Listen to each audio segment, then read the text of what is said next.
ತಿಳ್ಕೊಂಡ್ರೆ ಅದು ಸರಿಯಲ್ಲ.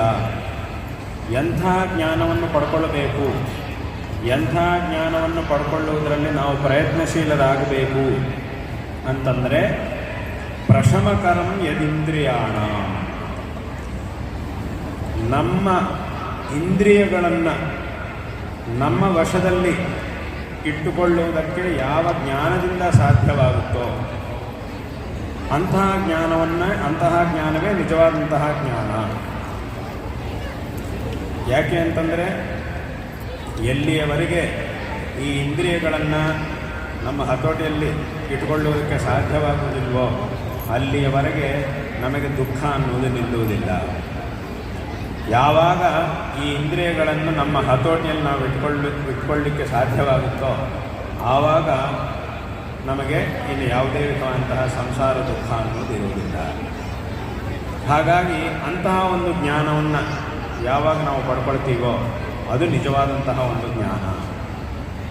ಹಾಗಾದರೆ ಯಾವುದರ ಜ್ಞಾನ, ಯಾವ ವಸ್ತುವಿನ ಬಗ್ಗೆ ನಾವು ಜ್ಞಾನವನ್ನು ಹೊಂದಿದಾಗ, ಜ್ಞಾನ ಅಂತಂದರೆ ಅದಕ್ಕೊಂದು ವಿಷಯ ಇರುತ್ತೆ, ಇಂತಹ ವಸ್ತುವಿನ ಜ್ಞಾನ ಅಂತಿರುತ್ತೆ. ಆ ವಸ್ತುವಿಲ್ಲದೆ ಬರೀ ಜ್ಞಾನ ಅಂತಿರುವುದಿಲ್ಲ. ಹಾಗಾಗಿ ಯಾವ ಒಂದು ವಸ್ತುವಿನ ಜ್ಞಾನವನ್ನು ನಾವು ಪಡ್ಕೊಂಡಾಗ ಈ ಸಮಸ್ತ ಇಂದ್ರಿಯಗಳು ಎಲ್ಲವೂ ಶಾಂತವಾಗಿ ನಾವು ಎಲ್ಲ ದುಃಖದಿಂದ ವಿಮುಕ್ತಿಯನ್ನು ಹೊಂದುವುದಕ್ಕೆ ಸಾಧ್ಯವಾಗುತ್ತೋ ಅಂತಹ ವಸ್ತು ಯಾವುದು ಅಂತಂದರೆ ಅದರ ಬಗ್ಗೆ ಅವರೇ ಹೇಳ್ತಾರೆ, ತದ್ ಜ್ಞೇಯಂ ಯದ್ ಉಪನಿಷತ್ಸು ನಿಶ್ಚಿತಾರ್ಥಂ. ಸಮಸ್ತ ಉಪನಿಷತ್ತುಗಳು ಪರಮ ತಾತ್ಪರ್ಯದಿಂದ ಯಾವ ಪರಮಾರ್ಥ ವಸ್ತುವಿನ ಬಗ್ಗೆ ನಮಗೆ ತಿಳಿಸ್ತಾ ಇವೆಯೋ ಆ ಒಂದು ವಸ್ತು ಏನಿದೆಯೋ ಅದನ್ನು ತಿಳಿಯುವುದರ ಮೂಲಕ ನಾವು ದುಃಖದಿಂದ ವಿಮುಕ್ತಿಯನ್ನು ಹೊಂದುವುದಕ್ಕೆ ಸಾಧ್ಯವಾಗುತ್ತೆ. ಎಲ್ಲ ಉಪನಿಷತ್ತುಗಳಲ್ಲಿ ಯಾವುದು ತಿಳಿಯಲ್ಪಡ್ತಾ ಇದೆ, ಯಾವುದು ಪ್ರತಿಪಾದಿಸಲ್ಪಡ್ತಾ ಇದೆ ಅಂತಂದರೆ ಅದ್ವಿತೀಯವಾದಂತಹ ಪರಬ್ರಹ್ಮ ತತ್ವ. ಅಂತಹ ಪರಬ್ರಹ್ಮ ತತ್ವವನ್ನು ನಾವು ತಿಳಿದುಕೊಂಡ್ರೆ ಇನ್ನು ಅದರ ಮೇಲೆ ತಿಳ್ಕೊಳ್ಳುವುದಕ್ಕಾಗಿ ಏನೂ ಇರುವುದಿಲ್ಲ. ಅದರಿಂದಲೇ ಉಪನಿಷತ್ತುಗಳಲ್ಲಿ ಹೇಳುವಂತಹ ಮಾತು, ಏನಾಶ್ರುತಂ ಶ್ರುತಂ ಭವತಿ ಅಮತಂ ಮತಂ ಅವಿಜ್ಞಾತಂ ವಿಜ್ಞಾತಂ ಆತ್ಮನಿ ಖಲ್ವರೇ ದೃಷ್ಟೇ ಶ್ರುತೆ ಮತೆ ವಿಜ್ಞಾತೆ ಇದಂ ಸರ್ವಂ ವಿದಿತಂ. ಆ ಪರಬ್ರಹ್ಮ ವಸ್ತುವನ್ನು ತಿಳ್ಕೊಂಡ್ರೆ ಇನ್ನು ತಿಳಿಯಲಿಕ್ಕೆ ಯಾವುದೂ ಉಳಿಯುವುದಿಲ್ಲ ಈ ಲೋಕದಲ್ಲಿ. ಇದನ್ನೇ ಗೀತೆಯಲ್ಲೂ ಸಹ ಭಗವಂತ ಹೇಳ್ತಾನೆ, ಯಜ್ಞಾತ್ವಾ ನೇಹ ಭೂಯೋನ್ಯತ್ ಜ್ಞಾತವ್ಯಮವಶಿಷ್ಯತೆ. ಯಾವುದನ್ನು ತಿಳಿದ ನಂತರ ಇನ್ನು ತಿಳ್ಕೊಳ್ಳುವುದಕ್ಕೆ ಏನೂ ಉಳಿಯುವುದಿಲ್ಲವೋ, ಅಂದರೆ ಎಲ್ಲವುದನ್ನು ತಿಳಿದ ಹಾಗಾಗುತ್ತೋ ಅದನ್ನು ನಾನು ನಿನಗೆ ಹೇಳ್ತೀನಿ ಕೇಳು ಎಂದಾಗ ಅದು ನನಗೆ ಭಗವಂತ ಹೇಳ್ತಾನೆ. ಹಾಗಾಗಿ ಅಂತಹ ಒಂದು ಪರಮಾರ್ಥ ವಸ್ತು ಏನಿದೆಯೋ ಅದನ್ನು ನಾವು ಚೆನ್ನಾಗಿ ತಿಳಿದುಕೊಂಡಾಗ ಆ ಪರಮಾರ್ಥ ವಸ್ತು ಒಂದಿದೆ, ಅದರ ಅಧೀನವಾಗಿಯೇ ಈ ಸಮಸ್ತ ಪ್ರಪಂಚವೂ ಇದೆ, ಅದು ಸರ್ವತ್ರ ವ್ಯಾಪಿಯಾಗಿದೆ. ಅಂತಹ ಒಂದು ಪರಮಾರ್ಥ ವಸ್ತುವನ್ನು, ಅದೇ ಸತ್ಯವಾಗಿದೆ, ಅಂತಹ ಒಂದು ವಸ್ತುವನ್ನು ತಿಳ್ಕೊಳ್ಳಬೇಕು. ಅದೇ ಎಲ್ಲ ಉಪನಿಷತ್ತುಗಳಲ್ಲೂ ಹೇಳಲ್ಪಡ್ತಾ ಇದೆ. ಅದನ್ನು ತಿಳ್ಕೊಳ್ಳುವಂತಹ ಪ್ರಯತ್ನವನ್ನು ಮಾಡುವುದಕ್ಕಾಗಿಯೇ ವಾಸ್ತವವಾಗಿ ಮನುಷ್ಯ ಜನ್ಮ ಅನ್ನೋದು ನಮಗೆ ಬಂದಿರುವುದು. ಇದರಲ್ಲಿ ಈ ಮನುಷ್ಯ ಜನ್ಮದಲ್ಲಿ ಅದನ್ನು ತಿಳ್ಕೊಳ್ಳಬೇಕು ಅಥವಾ ತಿಳ್ಕೊಳ್ಳಿಕ್ಕೆ ಆಗದೇ ಇದ್ದರೂ ತಿಳ್ಕೊಳ್ಳುವಂತಹ ಪ್ರಯತ್ನವನ್ನಾದರೂ ಮಾಡಬೇಕು. ಅದನ್ನು ತಿಳ್ಕೊಂಡಾಗ ಈ ಜನ್ಮ ಸಾರ್ಥಕ ಆಗುತ್ತೆ. ಅಥವಾ ತಿಳ್ಕೊಳ್ಳಿಕ್ಕೆ ಇನ್ನೂ ಸಾಧ್ಯವಾಗಿಲ್ಲ, ಅಷ್ಟು ಸಾಮರ್ಥ್ಯ ಇಲ್ಲ ಅಂತಂದರೆ ಅದಕ್ಕಾಗಿ ಒಂದು ಪ್ರಯತ್ನ ಮಾಡಿದರೂ ಸಾಕು. ಆ ಪ್ರಯತ್ನವನ್ನು ಮಾಡಿದರೂ ಜೀವನ ಅನ್ನೋದು ಸಾರ್ಥಕ ಆಗುತ್ತೆ. ಹಾಗಾಗಿ ಅಂತಹ ಒಂದು ತತ್ವ ಅದು ಅತ್ಯಂತ ಮುಖ್ಯವಾದಂಥದ್ದು. ಅದು ಬಿಟ್ಟು ಲೌಕಿಕವಾಗಿ ನಾವು ಎಷ್ಟೇ ತಿಳುವಳಿಕೆಯನ್ನು ಬೆಳೆಸ್ಕೊಂಡ್ರೂ, ಲೌಕಿಕವಾದಂಥ ಪ್ರಪಂಚವನ್ನು ಎಷ್ಟು ತಿಳ್ಕೊಂಡ್ರೂ ಸಹ ಅದರಿಂದ ಪರಮಾರ್ಥ ಫಲ ಅನ್ನೋದು ನಮಗೆ ಪ್ರಾಪ್ತವಾಗುವುದಿಲ್ಲ. ಲೌಕಿಕವಾದಂತಹ ವಸ್ತುಗಳು, ವಿಷಯಗಳು ಎಷ್ಟೇ ನಾವು ತಿಳ್ಕೊಂಡ್ರೂ ಅದೆಲ್ಲವೂ ಸಹ ಕೇವಲ ನಮ್ಮ ಜೀವನಾರ್ಥವಾಗಿ ಅಷ್ಟೇ, ಜೀವನಕ್ಕೋಸ್ಕರ. ಆದರೆ ಜೀವನದ ಸಾರ್ಥಕ್ಯ ಯಾವಾಗುತ್ತೆ ಅಂತಂದರೆ ಆ ಪರಮಾರ್ಥ ವಸ್ತುವನ್ನು ತಿಳಿದುಕೊಂಡಾಗ ಮಾತ್ರ. ಅಂತಹ ಒಂದು ವಸ್ತು. ಅದಕ್ಕೆ ಈಗ ಹೇಳಿದ ಹಾಗೆ ಉಪನಿಷತ್ತುಗಳಲ್ಲಿ ಯಾವುದು ಪ್ರತಿಪಾದಿತವಾಗಿದೆಯೋ ಅದೇ ಪರಮಾರ್ಥ ವಸ್ತು ಅಂತ ಹೇಳಿದ್ದಾರೆ. ಅದಕ್ಕೆ ಛಾಂದೋಗ್ಯ ಉಪನಿಷತ್ತಿನಲ್ಲಿ ಒಂದು ವಿಷಯ ಇದೆ, 6ನೇ ಅಧ್ಯಾಯದಲ್ಲಿ. ಒಬ್ಬ ಮಗ ಅವನನ್ನು ತಂದೆ ಗುರುಕುಲಕ್ಕೆ ಕಳಿಸಿರ್ತಾನೆ. ಇವನು ಗುರುಕುಲದಲ್ಲಿ ಅನೇಕ ವರ್ಷಗಳ ಕಾಲ ಇದ್ದು ಎಲ್ಲ ವೇದಗಳು ಶಾಸ್ತ್ರಗಳು ಎಲ್ಲ ಅಧ್ಯಯನ ಮಾಡಿಕೊಂಡು ಪುನಃ ಮನೆಗೆ ಬರ್ತಾ ಇರ್ತಾನೆ. ಎಲ್ಲ ಮುಗಿದೋಗಿದೆ. ಈಗ ಮನೆಗೆ ಬರುವಂತಹ ದಿವಸ. ತಂದೆ ಕಾಯ್ತಾ ಇದ್ದಾನೆ, ಮನೆ ಬರ್ತಿದ್ದಾನೆ, ಮಗ ಬರ್ತಾ ಇದ್ದಾನೆ, ಎಲ್ಲ ವಿದ್ಯಾಭ್ಯಾಸ ಮುಗಿಸ್ಕೊಂಡು ಮನೆಗೆ ಬರ್ತಾ ಇದ್ದಾನೆ ಅಂಥೇಳಿ ತಂದೆ ಕಾಯ್ತಾ ಇದ್ದ. ಅಷ್ಟೊತ್ತಿಗೆ ಮಗ ಬರ್ತಾ ಇದ್ದ. ಅವನು ಬರುವಾಗ ಅವನು ನಡ್ಕೊಂಡು ಬರುವುದರಲ್ಲಿ ತಂದೆಗೆ ಸ್ವಲ್ಪ ವ್ಯತ್ಯಾಸವಾಗಿ ಅನಿಸ್ತು. ಮಾಮೂಲಿಯಾಗಿ ಬರೋ ಹಾಗೆ ಬರಲಿಲ್ಲ ಅವನು. ಆ ನಡ್ಕೊಂಡು ಬರ್ತಿರುವಾಗ ಅವನೊಳಗೆ ಅವನ ನಡವಳಿಕೆಯಲ್ಲಿ ಸ್ವಲ್ಪ ವ್ಯತ್ಯಾಸ ಕಾಣಿಸ್ತು ತಂದೆಗೆ. ವ್ಯತ್ಯಾಸ ಅಂದರೆ ಏನು? ನಾನು ಎಲ್ಲ ಓದ್ಬಿಟ್ಟಿದ್ದೀನಿ ಅನ್ನುವಂತಹ ಒಂದು ಅಹಂಕಾರ ಅವನಲ್ಲಿ ಕಾಣಿಸ್ತಾ ಇತ್ತು. 12 ವರ್ಷಗಳ ಕಾಲ ಗುರುಕುಲಕ್ಕೆ ಹೋಗಿ ಅಷ್ಟು ಅಧ್ಯಯನ ಮಾಡಿಕೊಂಡಾಯಿತು. ಇನ್ನು ನಾನು ಓದಬೇಕಾದ್ರೆ ಏನೂ ಇಲ್ಲ, ಸಂಪೂರ್ಣ ಅಧ್ಯಯನ ಮುಗಿದೋಯಿತು, ಇನ್ನು ನನ್ನನ್ನು ಬಿಟ್ಟರೆ ಯಾರೂ ಇಲ್ಲ, ಎಲ್ಲರಿಗಿಂತ ನಾನೇ ದೊಡ್ಡ ಪಂಡಿತ ಅನ್ನುವಂತಹ ಒಂದು ಭಾವನೆ ಅವನು ನಡ್ಕೊಂಡು ಬರುವುದರಲ್ಲೇ ಕಾಣಿಸ್ತು. ಗೊತ್ತಾಯಿತು ತಂದೆಗೆ. ಬಂದ ಮೇಲೆ ಕೇಳಿದ, ಒಳ್ಳೆಯದಪ್ಪ, ಎಲ್ಲ ಚೆನ್ನಾಗಾಯ್ತಾ, ವಿದ್ಯಾಭ್ಯಾಸ ಎಲ್ಲ ಆಯಿತು ಅಂತ ಹೇಳಿದ. ಎಲ್ಲದನ್ನು ಕಲ್ತ್ಕೊಂಡಿದ್ದೀಯಾ ನೀನು? ಎಲ್ಲದನ್ನು ಕಲ್ತಾಯಿತು ಅಂತ ಹೇಳಿದ. ಆಗ ತಂದೆ ಒಂದು ಪ್ರಶ್ನೆ ಕೇಳಿದ. ಹಾಗಾದರೆ ಒಂದು ಪ್ರಶ್ನೆ ಕೇಳ್ತೀನಿ, ನೀನು ಎಲ್ಲದನ್ನು ಓದಿ ಆಗಿದೆ ಅಂತ ಹೇಳ್ತಾ ಇದ್ದಿ, ಹಾಗಿದ್ರೆ ಒಂದು ಪ್ರಶ್ನೆ ಕೇಳ್ತೀನಿ. ಒಂದು ವಸ್ತು ಇದೆ, ಅದನ್ನು ತಿಳಿದರೆ ಎಲ್ಲದನ್ನು ತಿಳಿದ ಹಾಗಾಗುತ್ತೆ, ಅಂತಹದ್ದನ್ನು ನೀನು ತಿಳ್ಕೊಂಡಿದ್ದೀಯಾ? ಅಂತಹ ವಿಚಾರದ ಬಗ್ಗೆ ನೀನು ತಿಳ್ಕೊಂಡಿದ್ದೀಯಾ ಅಂತ ಕೇಳಿದ. ಉತತಮಾದೇಶಂ ಅಪ್ರಾಕ್ಷ್ಯೋ ಏನಾಶ್ರಿತಂ ಸುತಂ ಭವತಿ ಅಮತಂ ಮತಂ ಅವಿಜ್ಞಾತಂ ವಿಜ್ಞಾತಂ. ಅಂತಹ ಒಂದು ವಿಚಾರ ಉಂಟು, ಅದು ನಿನಗೆ ಗೊತ್ತಾಯ್ತಾ? ತಕ್ಷಣ ಅವನಿಗೆ ಆಶ್ಚರ್ಯ ಆಯಿತು. ಏನು ಈ ಥರದ್ದೊಂದು ವಿಷಯ ಇದೆಯಾ? ಏನು ಒಂದನ್ನು ತಿಳ್ಕೊಂಡ್ರೆ ಎಲ್ಲದನ್ನು ತಿಳಿದಾಗುತ್ತಾ? ಆ ಥರ ಒಂದು ವಿಷಯ ಇದೆಯಾ? ಆಗ ಇವನು ಈ ಥರ ಯೋಚನೆ ಮಾಡಲಿಕ್ಕೆ ಶುರು ಮಾಡಿ ಏನು ಹೇಳಿಬಿಟ್ಟ ಅಂತಂದರೆ, ಅಪ್ಪ, ಬಹುಶಃ ನೀನು ಕೇಳ್ತಿರುವಂತಹ ವಿಚಾರ ನಮ್ಮ ಗುರುಗಳಿಗೂ ಗೊತ್ತಿಲ್ಲ ಅಂತ ಕಾಣುತ್ತೆ ಅಂತ ಹೇಳಿಬಿಟ್ಟ. ಅವನಿಗೆ ಗೊತ್ತಿಲ್ಲ ಅನ್ನೋದು ಒಪ್ಕೊಳ್ತಾ ಇಲ್ಲ. ಬಹುಶಃ ನೀನು ಕೇಳ್ತಿರೋದು ನಮ್ಮ ಪಾಠ ಮಾಡಿದ ಗುರುಗಳಿಗೂ ಗೊತ್ತಿಲ್ವೇನೋ, ಯಾಕಂದರೆ ನನ್ನ ಗುರುಗಳಿಗೆ ನನ್ನನ್ನು ಕಂಡ್ರೆ ಬಹಳ ಪ್ರೀತಿ, ಹಾಗಾಗಿ ಎಲ್ಲದನ್ನು ಒಂದನ್ನು ಬಿಡದೆ ಎಲ್ಲದನ್ನು ನನಗೆ ಹೇಳ್ಕೊಟ್ರು. ಒಂದು ವೇಳೆ ಇದು ಅವರಿಗೂ ಸಹ ಗೊತ್ತಿದ್ದರೆ ನನಗೂ ಇದನ್ನು ಹೇಳ್ಕೊಡ್ತಿದ್ರು, ಆದರೆ ಅವ್ರು ಹೇಳ್ಕೊಡ್ಲಿಲ್ಲ, ಅದರಿಂದ ಬಹುಶಃ ಅವರಿಗೂ ಗೊತ್ತಿರಲಿಕ್ಕಿಲ್ಲ ಅಂತ ಹೇಳಿಬಿಟ್ಟಾರೆ. ಆಗ ತಂದೆ ಹೇಳಿದ, ಹಾಗೆಲ್ಲ ಮಾಡಬಾರ್ದಪ್ಪ, ಇದು ಈ ಥರದ್ದೊಂದು ವಿಚಾರ ಇದೆ, ನಿನಗೆ ಗೊತ್ತಿಲ್ಲ ಅಂತಂದರೆ ಹಾಗಿದ್ದರೆ ನಾನು ಹೇಳ್ತೀನಿ ಅಂತ ತದನಂತರ ಅದನ್ನು ಉಪದೇಶ ಮಾಡ್ತಾನೆ. ಅದೇ ವಿಸ್ತಾರವಾಗಿ ಅದೇ ಛಾಂದೋಗ್ಯ ಉಪನಿಷತ್ತಿನಲ್ಲಿ 6ನೇ ಅಧ್ಯಾಯದಲ್ಲಿ ಸಂಪೂರ್ಣವಾಗಿ ಅದನ್ನು ಬೇರೆ ಬೇರೆ ದೃಷ್ಟಾಂತಗಳಿಂದ, ಅನೇಕ ವಿಧವಾದಂತಹ ದೃಷ್ಟಾಂತಗಳಿಂದ ಆ ಒಂದು ತತ್ವವನ್ನು ಉಪದೇಶ ಮಾಡ್ತಾನೆ. ಮೊದಲು ಒಂದಿಷ್ಟು ಉಪದೇಶ ಮಾಡ್ತಾನೆ, ಅವನಿಗೆ ಅರ್ಥ ಆಗಲಿಲ್ಲ, ಸರಿ ಏನೋ ಒಂದು ಸ್ವಲ್ಪ ಅರ್ಥ ಆದಂಗಿದೆ, ಇನ್ನೊಂದು ಸರಿ ಹೇಳಿ ಅಂತ ಹೇಳ್ತಾನೆ. ಮತ್ತೆ ಉಪದೇಶ ಮಾಡ್ತಾನೆ, ಮತ್ತೆ ಇನ್ನೊಂದು ಸರಿ ಹೇಳಿ, ಇನ್ನೊಂದು ಥರ ಉಪದೇಶ ಮಾಡ್ತಾನೆ. ಇನ್ನೂ ಅರ್ಥ ಆಗಿಲ್ಲ, ಇನ್ನೊಂದು ಸ್ವಲ್ಪ ಇನ್ನೂ ಸರಿಯಾಗಿ ಅರ್ಥ ಆಗಲಿಕ್ಕೆ ಮತ್ತೆ ಉಪದೇಶ ಮಾಡಿ ಅಂತ ಹೀಗೆ ಮತ್ತೆ ಮತ್ತೆ ಮತ್ತೆ ಮತ್ತೆ ಅವನು ಕೇಳ್ತಾ ಇರ್ತಾನೆ. ಕೇಳಿದವಾಗಲೂ ಬೇರೆ ಬೇರೆ ರೀತಿಯಾದಂಥ ದೃಷ್ಟಾಂತಗಳ ಮೂಲಕ ಮತ್ತೆ ಮತ್ತೆ ಅದನ್ನು ಅವನಿಗೆ ಉಪದೇಶ ಮಾಡಿದ ಮೇಲೆ ಕೊನೆಗೆ ತಥಾಸ್ತು ವಿಜಜ್ಞವು, ಅವನಿಗೆ ಅರ್ಥ ಆಯಿತು, ನನಗೆಲ್ಲ ಅರ್ಥ ಆಯಿತು ಅಂತ ಕೊನೆಗೆ ಹೇಳಿದೆ. ಅಂದರೆ ಆ ಉಪನಿಷತ್ತಿನಲ್ಲಿ ಅನೇಕ ವಿಧವಾದಂತಹ ದೃಷ್ಟಾಂತಗಳು, ಉಪಮಾನಗಳು, ತರ್ಕಗಳು, ಇದೆಲ್ಲದನ್ನು ಇಟ್ಟುಕೊಂಡು ಆ ಪರಮಾರ್ಥ ವಸ್ತುವನ್ನು ಪ್ರತಿಪಾದನೆ ಮಾಡಿದ್ದಾರೆ. ಅದೇ ಪರಬ್ರಹ್ಮ ವಸ್ತು. ಅದನ್ನು ಆ ಉಪನಿಷತ್ತುಗಳು ಪ್ರತಿಪಾದನೆ ಮಾಡಿ ನಮಗೆ ತೋರಿಸಿದೆ. ಈ ಒಂದು ವಿಷಯವನ್ನು ನಾವು ಅಲ್ಲಿ ನೋಡಲಿಕ್ಕೆ ಸಾಧ್ಯವಾಗಿದೆ.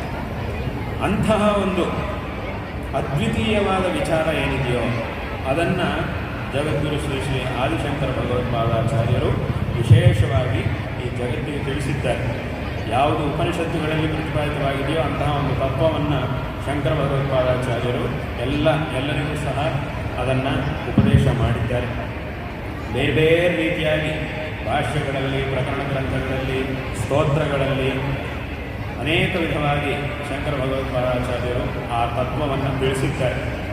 ಇಲ್ಲಿ ಶಂಕರಾಚಾರ್ಯರನ್ನು ನಾವು ಜಗದ್ಗುರುಗಳು ಅಂತ ಹೇಳ್ತೀವಿ. ಯಾಕೆ ಜಗದ್ಗುರುಗಳು ಅಂತ ಹೇಳ್ತೀವಿ?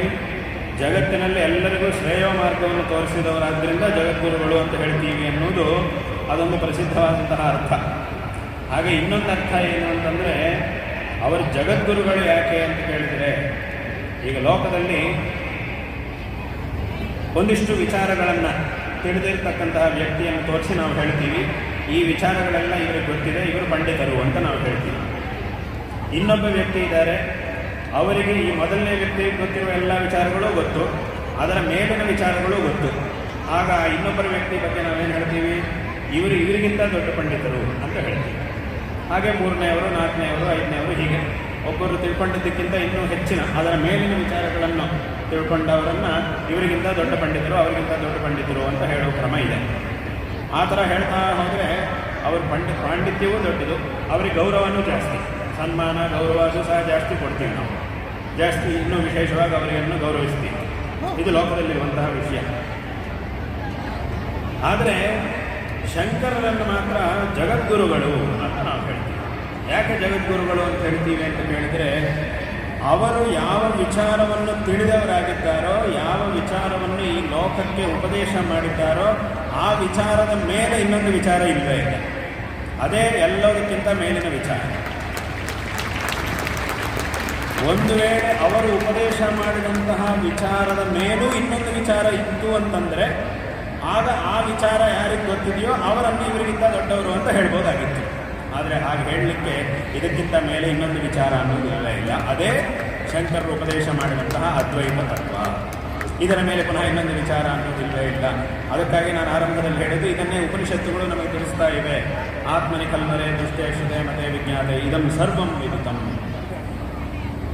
ಯತ್ರತ್ವಸ್ಯ ಸರ್ವಮಾತ್ಮೈವಾಭೂ ತತ್ಕೇನ ಕಂಪಶ್ಯೆ. ಇನ್ನಿದ್ರ ಮೇಲೆ ಯಾವುದೇ ವ್ಯವಹಾರಗಳಿಲ್ಲ, ಯಾವುದೇ ತಿಳ್ಕೊಳ್ಬೇಕಂತಹ ವಿಚಾರಗಳಿಲ್ಲ, ಅಲ್ಲಿಗೆ ಎಲ್ಲವೂ ಸಮಾಪ್ತಿ ಆಯಿತು. ಅದನ್ನೇ ಭಗವಂತನು ಹೇಳಿದ್ದು ಯಜ್ಞಾತ್ಮ ನೇಹ ಭೂಯೋನ್ಯ ಜ್ಞಾತವ್ಯ ಅವಶಿಷ್ಯತೆ. ಇದರ ಮೇಲೆ ತಿಳ್ಕೊಳ್ಬೇಕಂತಹದ್ದು, ಇದರ ಮೇಲಿನ ವಿಚಾರ ಅಥವಾ ಇದರ ಮೇಲೆ ತಿಳ್ಕೊಳ್ಬೇಕಂತಹದ್ದು ಅಂತ ಏನೂ ಇಲ್ಲ, ಇಲ್ಲಿಗೆ ಎಲ್ಲವೂ ಸಮಾಪ್ತವಾಗುತ್ತೆ ಎಂಬುದಾಗಿ ಭಗವಂತ ಹೇಳಿದ್ದಾರೆ.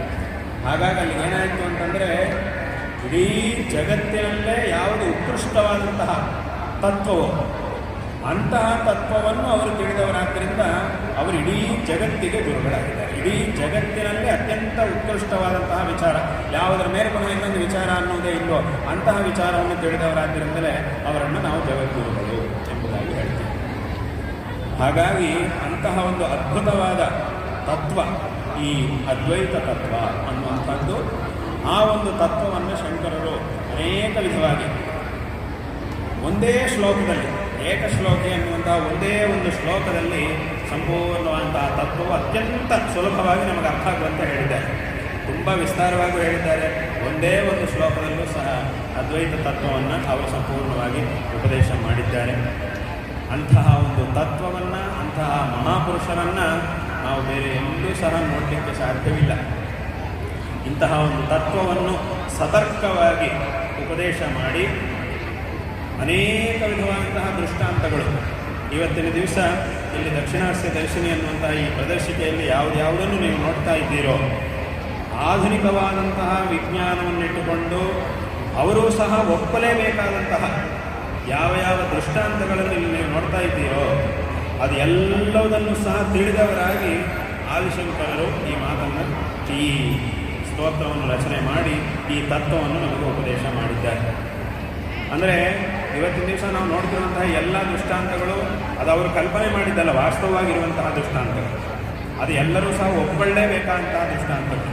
ಅದೊಬ್ಬ ಆಸ್ತಿಕ ಇರ್ಬೋದು, ಒಬ್ಬ ನಾಸ್ತಿಕ ಇರ್ಬೋದು, ಯಾರು ಬೇಕಾದ್ರೆ ಇಟ್ಟುಕೊಂಡು ಅವರು ತತ್ವವನ್ನು ಉಪದೇಶ ಮಾಡಿದ್ದಾರೆ. ಯಾಕೆ ಅಂತಂದರೆ ತತ್ವ ಅಂತಂದ್ರೇ ಏನು? ಸತ್ಯವಾದಂತಹದ್ದು ಅಂತ ಅರ್ಥ. ಸತ್ಯವಾದಂತಹದ್ದು ಅಂದರೆ ಏನು? ಯಾರೋ ಒಬ್ಬರಿಂದ ಕಲ್ಪಿತವಾದದ್ದಲ್ಲ ಅಂತ ಅರ್ಥ.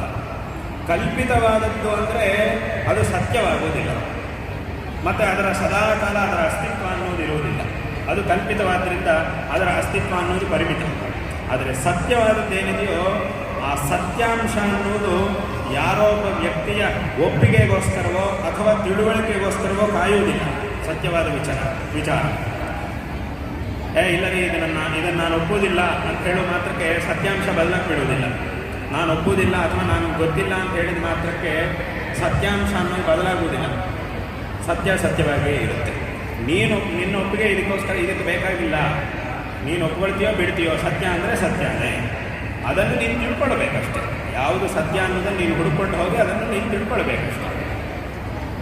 ಆದ್ದರಿಂದ ಇಲ್ಲಿ ಅವರು ಉಪದೇಶ ಮಾಡಿದಂತಹ ತತ್ವ ಅಂದರೆ ಸತ್ಯವಾದಂತಹ ಒಂದು ವಿಚಾರ ಈ ಅದ್ವೈತ ತತ್ವ ಅನ್ನುವಂಥದ್ದು. ಇದನ್ನೇ ಬೇರೆ ಬೇರೆ ರೀತಿಯಾದಂತಹ ದೃಷ್ಟಾಂತಗಳ ಮೂಲಕ ಅವರ ಗ್ರಂಥಗಳಲ್ಲಿ ಅವರು ಅತ್ಯಂತ ವಿಸ್ತಾರವಾಗಿ ಪ್ರತಿಪಾದನೆ ಮಾಡಿದ್ದಾರೆ. ಇವತ್ತು ಈ ದಕ್ಷಿಣಾಮೂರ್ತಿ ಸ್ತೋತ್ರದಲ್ಲಿರ್ತಕ್ಕಂಥ ಒಂದು ಶ್ಲೋಕವನ್ನು ಮಾತ್ರ ನಾವು ತಗೊಂಡು ಅಲ್ಲಿ ಎಷ್ಟು ವಿಚಾರ ಇದೆ ಅನ್ನುವುದನ್ನು ನೋಡ್ತಾ ಹೋದರೆ ಅದೇ ಬೇಕಾದಷ್ಟಾಗುತ್ತೆ. ಇವತ್ತಿನ ದಿವಸ ಇಲ್ಲಿ ಎಲ್ಲ ಶ್ಲೋಕಗಳಲ್ಲೂ ಅವರು ಇಲ್ಲಿ ಪ್ರದರ್ಶಿಕೆಯನ್ನು ಏರ್ಪಾಡು ಮಾಡಿಸಿದ್ದೀವಿ ಇಲ್ಲಿ. ಆದರೆ ವಾಸ್ತವವಾಗಿ ಒಂದು ಶ್ಲೋಕವನ್ನು ಇಟ್ಕೊಂಡು ಅದರ ಮೇಲೆ ಎಷ್ಟು ನಾವು ಪ್ರದರ್ಶನ ಮಾಡ್ಬೋದು ಅಂತ ನೋಡಿಬಿಟ್ರೆ ಅದೇ ಒಂದು ದೊಡ್ಡ ಪ್ರದರ್ಶಿಕೆ ಆಗಿಬಿಡುತ್ತೆ. ಒಂದು ಎಷ್ಟು ಬೇಕಾದರೂ ನಾವು ಇನ್ನೂ ಮಾಡ್ಬೋದು. ಅಷ್ಟು ವಿಚಾರಗಳು ಆ ಒಂದು ಸ್ತೋತ್ರಗಳಲ್ಲಿ ನಾವು ನೋಡಲಿಕ್ಕೆ ಸಾಧ್ಯವಾಗುತ್ತೆ. ಮತ್ತು ಈಗ ಹೇಳಿದಂತೆ ಅವರು ಉಪನಿಷತ್ತುಗಳು ಅನ್ನುವಂತಹ ಪ್ರಮಾಣಗಳನ್ನಿಟ್ಟುಕೊಂಡು ಈ ವಿಚಾರವನ್ನು ಪ್ರತಿಪಾದನೆ ಮಾಡಿದ್ದಾರೆ. ಮತ್ತು ಎಲ್ಲರೂ ಸಹ ಒಪ್ಪಲೇಬೇಕಾದಂತಹ ವಿಚಾರಗಳನ್ನೇ ಅವರು ಪ್ರತಿಪಾದನೆ ಮಾಡಿದ್ದಾರೆ. ಸುಮ್ಮನೆ ಅವರಿಗೆ ಏನೋ ಒಂದು ತೋರಿ ಮನಸ್ಸಿನಲ್ಲಿ ಹೀಗೆ ಹೇಳಬೇಕು ಅಂತೇಳಿ ಅವರು ಹೇಳಿ ಇದನ್ನೇ ಎಲ್ಲರೂ ಸಹ ಒಪ್ಕೊಳ್ಬೇಕು ಅಂತ ಹೇಳಿದ್ದಲ್ಲ. ಅವರು ಏನು ವಾಸ್ತವವಂತಹ ವಿಚಾರ ಇದೆಯೋ, ಪ್ರಮಾಣಗಳಿವೆಯೋ ಅವುಗಳನ್ನಿಟ್ಟುಕೊಂಡು ಅವರು ಉಪದೇಶ ಮಾಡಿದ್ದಾರೆ. ಅದನ್ನು ನೋಡಿ ಜನರೆಲ್ಲರೂ ಸಹ ತಾವಾಗಿಯೇ ಬಂದು ಅದನ್ನು ಒಪ್ಪಿಕೊಂಡು ಅದನ್ನು ಅನುಸರಣೆ ಮಾಡಲಿಕ್ಕೆ ಪ್ರಾರಂಭ ಮಾಡಿದ್ದಾರೆ. ಅಂತಹ ಒಂದು ತತ್ವ ಈ ಶಂಕರರು ಉಪದೇಶ ಮಾಡಿರತಕ್ಕಂತಹ ಒಂದು ತತ್ವವಾಗಿದೆ. ಅಂತಹ ಒಂದು ತತ್ವವನ್ನೇ ಅವರು ಅತ್ಯಂತ ಶ್ರೇಷ್ಠವಾದಂತಹ ಈ ದಕ್ಷಿಣಾಮೂರ್ತಿ ಸ್ತೋತ್ರದಲ್ಲಿ ಪ್ರತಿಪಾದನೆ ಮಾಡಿದ್ದಾರೆ. ಇಲ್ಲಿರ್ತಕ್ಕಂತಹ ಆ ಎಲ್ಲ ವಿಚಾರಗಳನ್ನು ಸಹ ಈಗಿನ ಕಾಲದಲ್ಲಿರ್ತಕ್ಕಂತಹ ಈ ಆಧುನಿಕವಾದ ವಿಜ್ಞಾನ ಅಂತ ಏನಿದೆಯೋ ಅದರ ಜೊತೆಗೆ ಇದನ್ನು ಜೋಡಿಸಿ ಶಂಕರರು ಹೇಳಿದಂತಹ ಒಂದು ತತ್ವವನ್ನು ಎಲ್ಲರಿಗೂ ತಿಳಿಸಬೇಕು. ಎಲ್ಲರಿಗೂ ಸಹ ಎಷ್ಟು ದೊಡ್ಡ ಪರಂಪರೆಯಲ್ಲಿ ನಾವು ಬಂದಿದ್ದೇವೆ, ಎಂತಹ ಮಹಾಪುರುಷರ ಶಿಷ್ಯ ಪರಂಪರೆಯಲ್ಲಿ ನಾವು ಬಂದಿದ್ದೇವೆ ಅನ್ನುವಂತಹ ವಿಚಾರವನ್ನು ಎಲ್ಲರೂ ಸಹ ತಿಳ್ಕೊಳ್ಳಬೇಕು. ಈ ವಿಚಾರ ಒಂಥರ ಎಲ್ರಿಗೂ ಮರ್ತೋದಂಗೆ ಆಗಿಬಿಟ್ಟಿದೆ. ನಾವು ಎಷ್ಟು ಶ್ರೇಷ್ಠ ಪರಂಪರೆಯಲ್ಲಿ, ಗುರುಗಳ ಒಂದು ಪರಂಪರೆಯಲ್ಲಿ ಬಂದಿದ್ದೇವೆ, ಶಿಷ್ಯ ಪರಂಪರೆಯಲ್ಲಿ ಬಂದಿದ್ದೇವೆ ಅನ್ನುವಂತಹ ಒಂದು ವಿಚಾರ ತುಂಬ ಜನರಿಗೆ ಮರ್ತೋಗ್ಬಿಟ್ಟಿದೆ. ಅದು ಪುನಃ ಎಲ್ಲರಿಗೂ ಸಹ ಗೊತ್ತಾಗಬೇಕು. ಹಾಗಾಗಿ ಇದಕ್ಕೆ ವಿವೇಕ ದೀಪ್ತಿ ಅಂತ ಹೆಸರಿಟ್ಟಿದ್ದು. ವಿವೇಕ ದೀಪ್ತಿ ಅಂತಂದರೆ ಆ ವಿವೇಕವನ್ನು ಇನ್ನೂ ಹೆಚ್ಚಿಸಿಕೊಳ್ಳೋದು, ಇನ್ನೂ ಉದ್ದೀಪನಗೊಳಿಸೋದು. ಅಂತಹ ಒಂದು ಉದ್ದೇಶದಿಂದ ಈ ವಿವೇಕ ದೀಪ್ತಿ ಅನ್ನುವಂಥ ಒಂದು ಕಾರ್ಯಕ್ರಮದ ಆಯೋಜನೆ, ದಕ್ಷಿಣಾಮೂರ್ತಿ ಸ್ತೋತ್ರದ ಒಂದು ಪಠನ ಮತ್ತು ಅದರ ಅಭ್ಯಾಸ ಇತ್ಯಾದಿಗಳನ್ನು ಮಾಡುವುದರ ಮೂಲಕ ಈ ಕಾರ್ಯಕ್ರಮದ ಆಯೋಜನೆಯನ್ನು ಮಾಡಿರುವುದು ಅತ್ಯಂತ ಸಂತೋಷಕರವಾದಂತಹ ಒಂದು ವಿಷಯವಾಗಿದೆ. ಇಲ್ಲಿ ತಿಳ್ಕೊಳ್ಬೇಕಾದಂತಹ ವಿಚಾರಗಳು ಅನೇಕ ಇವೆ. ಈ ಎಲ್ಲ ವಿಚಾರಗಳನ್ನು ಚೆನ್ನಾಗಿ ಅಭ್ಯಾಸ ಮಾಡಿ ತಿಳ್ಕೊಳ್ಳೋದರ ಮೂಲಕ ನಾವು ಈ ಜೀವನವನ್ನು ಸಾರ್ಥಕ ಮಾಡಿಕೊಳ್ಳೋದಕ್ಕೆ ಸಾಧ್ಯ ಆಗುತ್ತೆ. ಇದು ಜೀವನ ನಡೆಸುವಂತಹ ವಿಧಾನ ಅಲ್ಲ, ಇದು ಜೀವನವನ್ನು ಸಾರ್ಥಕ ಮಾಡಿಕೊಳ್ಳುವಂತಹ ವಿಧಾನ. ಜೀವನ ನಡೆಸುವುದು ಬೇರೆ ಇರುತ್ತೆ, ಜೀವನ ಸಾರ್ಥಕ ಮಾಡಿಕೊಳ್ಳೋದು ಬೇರೆ ಇರುತ್ತೆ. ನಡೆಸುವುದು ಬೇರೆ, ಸಾರ್ಥಕ ಮಾಡಿಕೊಳ್ಳೋದು ಬೇರೆ. ನಡೆಸುವುದೇ ಸಾರ್ಥಕ ಮಾಡಿಕೊಳ್ಳೋದಲ್ಲ. ನಡೆಸ್ತಾ ಇದ್ದರೆ ಬರೀ ಜೀವನವನ್ನು ನಡೆಸುವುದು ಅನ್ನೋದು ಅದು ಮನುಷ್ಯರಿಗೂ ಇದೆ, ಪ್ರಾಣಿಗಳಿಗೂ ಇದೆ. ಜೀವನ ಅಂದ್ರೇನು? ಜನ್ಮ ಮತ್ತು ಮರಣ, ಈ ಎರಡರ ಮಧ್ಯೆಯಲ್ಲಿರುವಂಥದ್ದೇ ಜೀವನ. ಇದು ಯಾರ್ಯಾರಿಗೆ ಈ ಪ್ರಪಂಚದಲ್ಲಿ ಜನ್ಮ ಮರಣಗಳಿವೆಯೋ ಅವರೆಲ್ಲರಿಗೂ ಇದೆ. ಬರೀ ಮನುಷ್ಯನಿಗೆ ಮಾತ್ರ ಅಲ್ಲ, ಪ್ರಾಣಿಗಳಿಗೂ ಜೀವನ ನಡೆಸುವುದು ಅನ್ನೋದಿದ್ದೇ ಇದೆ. ಯಾಕಂದರೆ ಜನ್ಮ ಅನ್ನೋದು ಮನುಷ್ಯರಿಗೂ ಇದೆ, ಪ್ರಾಣಿಗಳಿಗೂ ಇದೆ. ಮರಣ ಮನುಷ್ಯರಿಗೂ ಇದೆ, ಜಂತುಗಳಿಗೂ ಇದೆ. ಆ ಮಧ್ಯೆಯಲ್ಲಿರುವಂತಹ ಜೀವನವು ಜಂತುಗಳಿಗೂ ಪ್ರಾಣಿಗಳಿಗೂ ಇದೆ, ಮನುಷ್ಯರಿಗೂ ಇದೆ. ಆ ಶೈಲಿಯಲ್ಲಿ ವ್ಯತ್ಯಾಸ ಅಷ್ಟೇ. ಜಂತುಗಳು ಜೀವನ ಮಾಡುವ ಶೈಲಿಗೂ ಮನುಷ್ಯ ಜೀವನ ಮಾಡುವ ಶೈಲಿಗೂ ವ್ಯತ್ಯಾಸ ಇದೆ ಅಷ್ಟೇ ಹೊರತು ಜೀವನ ಅನ್ನೋದು ಎಲ್ಲರಿಗೂ ಸಮಾನ ಅನ್ನೋದಿದ್ದೇ ಇದೆ. ಆದ್ದರಿಂದ ಆ ಭಗವಂತ ಅವರವರ ಕರ್ಮಗಳಿಗೆ ಅನುಸಾರವಾಗಿ ನಮಗೆ ಈ ಜನ್ಮವನ್ನು ಕೊಟ್ಟಿದ್ದಾನೆ. ಆ ಜನ್ಮದಲ್ಲಿ ಎಲ್ಲಿ ತನಕ ನಮ್ಮ ಕರ್ಮ ಅನ್ನೋದು ಇರುತ್ತೋ ಅಲ್ಲಿ ತನಕ ಜೀವನ ಮಾಡಲಿಕ್ಕೆ ಬೇಕಾಗಿರುವಂತಹ ವ್ಯವಸ್ಥೆಯನ್ನು ಅಲ್ಲಲ್ಲೇ ಭಗವಂತ ಮಾಡಿದ್ದಾನೆ. ಆ ಜೀವನ ಶೈಲಿ ಬೇರೆ ಬೇರೆ ಇದೆ. ಆಯಾ ಪ್ರಾಣಿಗಳಿಗೆ ಬೇಕಾದಂತಹ ಜೀವನ ಶೈಲಿಯನ್ನು ಅಲ್ಲಲ್ಲೇ ಭಗವಂತ ಏರ್ಪಾಡು ಮಾಡಿದ್ದಾನೆ. ಮಾಡಿ ಆ ಎಲ್ಲ ಪ್ರಾಣಿಗಳ ಜೀವನಕ್ಕೆ ಬೇಕಾಗಿರುವಂಥ ಒಂದು ವ್ಯವಸ್ಥೆಯನ್ನು ಭಗವಂತ ಮಾಡಿದ್ದಾನೆ. ಆದ್ದರಿಂದ ಈ ಜೀವನ ಅನ್ನೋದು ಎಲ್ಲರಿಗೂ ಸಮಾನ. ಆದರೆ ಜೀವನವನ್ನು ಸಾರ್ಥಕ ಮಾಡಿಕೊಳ್ಳುವುದು ಅನ್ನೋದೇನಿದೆಯೋ ಅದು ಮನುಷ್ಯನಿಗೆ ಮಾತ್ರವೇ ಇರುವುದು. ಅದು ಹೇಗೆ ಸಾರ್ಥಕ ಆಗುತ್ತೆ, ಯಾವ ರೀತಿಯಾಗಿ ಜೀವನ ನಡೆಸಿದಾಗ ನಾವು ಸಾರ್ಥಕತೆಯನ್ನು ಹೊಂದ್ತೀವಿ ಜೀವನಕ್ಕೆ ಅಂತಂದರೆ ಇಂತಹ ತತ್ವವನ್ನು, ಶಂಕರರು ತೋರಿಸಿದಂತಹ ಮಾರ್ಗವನ್ನು ಅನುಸರಣೆ ಮಾಡಿ ಆ ತತ್ವವನ್ನು ನಾವು ತಿಳಿದುಕೊಂಡಾಗ ನಮ್ಮ ಜೀವನ ಅನ್ನೋದು ನಿಜವಾಗಲೂ ಸಾರ್ಥಕವಾಗುತ್ತೆ. ಆದ್ದರಿಂದ ಇಂತಹ ಒಂದು ಅತ್ಯಂತ ಅದ್ಭುತವಾದ ಆ ತತ್ವವನ್ನು ಶಂಕರ ಭಗವತ್ಪಾದಾಚಾರ್ಯರು ಈ ದಕ್ಷಿಣಾಮೂರ್ತಿ ಸ್ತೋತ್ರದಲ್ಲಿ ಉಪದೇಶ ಮಾಡಿದ್ದಾರೆ. ಇಲ್ಲಿ ವಿಶೇಷವಾಗಿ ಶಂಕರರು ಆಯಾ ದೇವತೆಯ ಸ್ತುತಿಯನ್ನು ಮಾಡುವಾಗ ಆಯಾ ದೇವತೆಯ ಗುಣಗಳನ್ನು ಇತ್ಯಾದಿಗಳನ್ನು ವಿಶೇಷವಾಗಿ ವರ್ಣನೆ ಮಾಡ್ತಾರೆ. ಆದರೂ ಅದರೊಳಗೂ ಸಹ ಪುನಃ ತತ್ವವನ್ನು ಹೇಳ್ತಾರೆ. ಆ ದೇವತೆಯ ರೂಪದ ವರ್ಣನೆ ಇತ್ಯಾದಿಗಳನ್ನೆಲ್ಲ ಮಾಡ್ತಾ ಅದರೊಳಗೆ ತತ್ವವನ್ನು ಸಹ ವಿಶೇಷವಾಗಿ ಹೇಳಿರ್ತಾರೆ. ಆದರೆ ಸಂಪೂರ್ಣವಾಗಿ ತತ್ವವನ್ನೇ ಹೇಳಿರುವಂತಹದ್ದು ಅದು ಈ ದಕ್ಷಿಣಾಮೂರ್ತಿ ಸ್ತೋತ್ರ ಒಂದು. ಮತ್ತು ಇನ್ನೊಂದೇನೆಂದರೆ ಲಕ್ಷ್ಮೀ ನೃಸಿಂಹ ಪಂಚರತ್ನ ಅಂತ ಒಂದು ಸ್ತೋತ್ರ ಇದೆ. ಆ ಸ್ತೋತ್ರದಲ್ಲೂ ಪ್ರತಿಯೊಂದು ಶ್ಲೋಕದಲ್ಲೂ ಸಹ ವಿಶೇಷವಾಗಿ ಅನೇಕ ದೃಷ್ಟಾಂತಗಳು ಅಲ್ಲೂ ಇದೇ ರೀತಿಯಾಗಿ ಯಾವ ರೀತಿಯಾಗಿ ಪ್ರಪಂಚ ಅನ್ನೋದು ನಮಗೆ ಕಾಣಿಸ್ತಾ ಇದೆ, ಪ್ರಪಂಚವನ್ನು ಯಾವ ರೀತಿಯಾಗಿ ನಾವು ನೋಡಬೇಕು, ಇದನ್ನು ಯಾವ ರೀತಿಯಾಗಿ ನೋಡ್ತಾ ನೋಡ್ತಾ ನಿಜವಾದಂತಹ ಯಾವ ತತ್ವವನ್ನು ಹೇಗೆ ನಾವು ನೋಡಬೇಕು ಅನ್ನೋದನ್ನೆಲ್ಲ ಅಲ್ಲಿ ಶಂಕರ ತೋರಿಸಿ ಇದನ್ನೆಲ್ಲ ವಿಶೇಷವಾಗಿ ಇದೇ ರೀತಿಯಾಗಿ ಅಲ್ಲೂ ಸಹ ವರ್ಣನೆ ಮಾಡಿದ್ದಾರೆ. ಅಲ್ಲಿ ಕೊನೆಗೆ ಒಂದು ಮಾತು ಹೇಳ್ತಾರೆ, ಏನು ಅಂತಂದರೆ ತವಹಿತಮೇಕಂ ವಚನಂ ವಕ್ಷ್ಯೆ ಶೃಣು ಸುಖಕಾಮೋ ಯದಿ ಸತತಂ ಸ್ವಪ್ನೇ ದೃಷ್ಟಂ ಸಕಲಂ ನಿಮಿಷ ಜಾಗೃತಿ ಚ ಸ್ಮರ ತದ್ವರಿತಿ ಅಂತ ಒಂದೇ ಮಾತಿನಲ್ಲಿ ಅಷ್ಟನ್ನು ಹೇಳಿದ್ದಾರೆ. ಸ್ವಪ್ನದಲ್ಲಿ ಯಾವ ರೀತಿಯಾಗಿ ನಿನಗೆ ಭ್ರಮೆಗಳು ಅನ್ನೋದು ಬರುತ್ತೋ, ಯಾವ ರೀತಿಯಾಗಿ ಸ್ವಪ್ನ ಪ್ರಪಂಚವನ್ನು ನೀನು ನೋಡ್ತಾ ಇದ್ದೀಯೋ, ಈ ಜಾಗೃತ ಪ್ರಪಂಚವನ್ನು ಅದೇ ರೀತಿಯಾಗಿ ನೀನು ನೋಡ್ತಾ ಇದನ್ನು ಮನನ ಮಾಡಿ, ಇದನ್ನು ಮನನ ಮಾಡಿ ಮಾಡಿ ಮಾಡಿ ಇದರಿಂದ ಮೇಲಿನ ಸ್ಥಿತಿಗೆ ನೀನು ಹೋಗು ಅನ್ನೋದು ಅದರ ಅಭಿಪ್ರಾಯ. ಅಂದರೆ ಜಾಗೃತ ಪ್ರಪಂಚವನ್ನು ನೀನು ಸ್ವಪ್ನದಂತೆ ನೋಡು ಅಂತಂದರೆ ಅಲ್ಲಿಗೆ ಏನಾಯಿತು ಅಂದರೆ ಆಗದೆ ಎಲ್ಲ ಬಿಟ್ಬಿಡುವುದು ಇವತ್ತಿನ ದಿವಸನೇ ಎಲ್ಲ ಬಿಡುವುದು ಅಂತ ಅರ್ಥ ಅಲ್ಲ. ಇದನ್ನು ಅರ್ಥ ಮಾಡಿಕೊಳ್ಳುವ ಅಂದರೆ ಸಂಪೂರ್ಣವಾಗಿ ಮನದಟ್ಟು ಮಾಡಿಕೊಳ್ಳುವಂತಹ ಸ್ಥಿತಿಗೆ ನೀನು ಹೋಗು ಅಂತ ಅದರ ಅರ್ಥ. ಆ ಸ್ಥಿತಿಗೆ ಹೋದ ಮೇಲೆ ಇದು ತಾನಾಗೆ ಬಿಟ್ಟು ಹೋಗ್ಬಿಡುತ್ತೆ, ನಾವು ಇದನ್ನು ಬಿಡುವ ಅವಶ್ಯಕತೆ ಇಲ್ಲ, ಇದು ತಾನಾಗೆ ಬಿಟ್ಟು ಹೋಗ್ಬಿಡುತ್ತೆ. ಯಾವಾಗ ಈ ದಕ್ಷಿಣಾಮೂರ್ತಿ ಸ್ತೋತ್ರದಲ್ಲಿ ಹೇಳಿದಂಥ ಆ ಸರ್ವಾತ್ಮ ಭಾವದ ಸ್ಥಿತಿಗೆ ನಾವು ಹೋಗ್ತೀವೋ ಆ ಸಂದರ್ಭದಲ್ಲಿ ಎಲ್ಲವೂ ತಾನಾಗೆ ಬಿಟ್ಟು ಹೋಗ್ಬಿಡುತ್ತೆ, ಮತ್ತು ನಾವು ಪ್ರತ್ಯೇಕವಾಗಿ ಬಿಡುವಂತಹ ಅವಶ್ಯಕತೆ ಇಲ್ಲ. ನಮ್ಮ ಕರ್ತವ್ಯ ಏನು ಅಂತಂದರೆ ಆ ಸ್ಥಿತಿಯನ್ನು ತಲುಪುವಂತಹ ಒಂದು ಪ್ರಯತ್ನವನ್ನು ಮಾಡುವುದು ಅದು ನಮ್ಮ ಕರ್ತವ್ಯ. ಆದ್ದರಿಂದ ಶಂಕರರು ಹೇಳಿದಂತಹ ಈ ತತ್ವ, ಅವರು ಮಾಡಿದಂತಹ ಉಪದೇಶಗಳು ಇದೆಲ್ಲವೂ ಸಹ ಇಡೀ ಜಗತ್ತಿಗೆ ಅತ್ಯಂತ ಅವಶ್ಯಕವಾದಂತಹ ಒಂದು ತತ್ವ.